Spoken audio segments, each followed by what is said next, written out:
Жүк көтөрүү, жар көрүү, сүмөлөк кайнатуу, куурма чай. Бул өңдүү кыргыздын салттуу маданияттары акыркы жылдары унутулуп бараткандай. Анткени бүгүн коомчулук өзгөчө келечек жаштарыбыздын, ата-бабалардын акыл казынасы, маданий мурастары туурасында дээрлик маалыматтарда кызыгуусу да жок эсе. Буга албетте бир гана жаштар эмес, жалпы коомчулук өкүлдөрүнүн да күнөөсү бар. Анткени атадан мурас калган каада-салттарды келечек урпактарга айтып түшүндүрүү, аны үлгү кылуу иштери токтоп калды.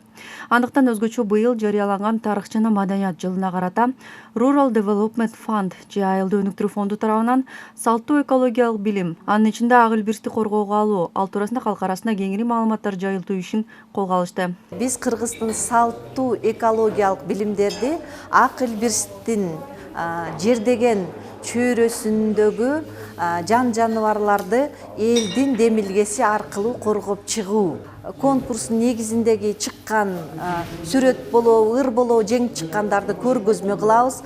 Талас элинде көркөм кол өнөрчүлүк болобу, мүнүшкөрлүк болобу, жомокчулук болобу, ошолордун дагы изилдөөлөрдүн негизинде чыккан жыйынтыктарды дагы көргөзмө кылабыз да. Долбоорду ишке ашыруу үчүн 2 айыл аймак Талас районунун Калба жана Чүй облусунун Чоң Кемин айыл аймактары тандалып алынган. Жаратылышты коргоо, ак илбирстин тукумдарын коргоого алуу жана кыргыздын каада-салттарына арналган дил баян, сүрөт тартуу, чакан тасмаларды тартууга сынак жарыяланат. Анын жеңүүчүлөрүнүн иштери көргөзмөгө коюлат жана Чүй облусунун жеңүүчүлөрү Талас аймагына, ал эми таластык таланттар Чүй облусуна барып эс алууга жолдомо ала алышат. Чүй аймагында салттуу маданиятты өнүктүрүүнү колго алган Кыргыз эл акыл казына коомунун жетекчиси Алтын Жанышбаева жаштардын бүгүн жеңил-желпи азгырыктарга алданып, убактын өткөрүп жаткандыгы өкүндүрөт. Бирок аларды улуу рухий мурастар менен тааныш болуу, ал аркылуу тарбиялоого биз улуу муундун өкүлдөрү милдеттүүбүз.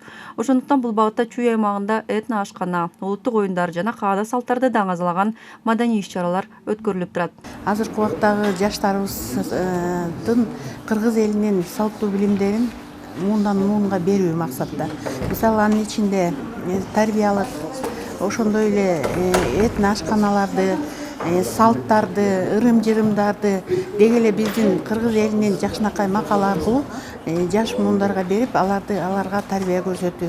Мына азыркы убакта карап көрсөк, жаштарыбыз көбүнчө интернетке жана башка чет мамлекеттин кыймылдарына алаксышып, өзүнүн жада калса жөнөкөй салттарын билбей келе жатышат. Мына ушул иштерди аткаруу максатында демилгелүү топ түзүлүп, 3-4 жылдан бери иш алып барып келе жатабыз. Долбоордун эксперти Кеңеш Шапаков кыргыздын салттуу маданиятын изилдөө иштери менен алектенип, бир топ китептерди басып чыгарууга жетишкен.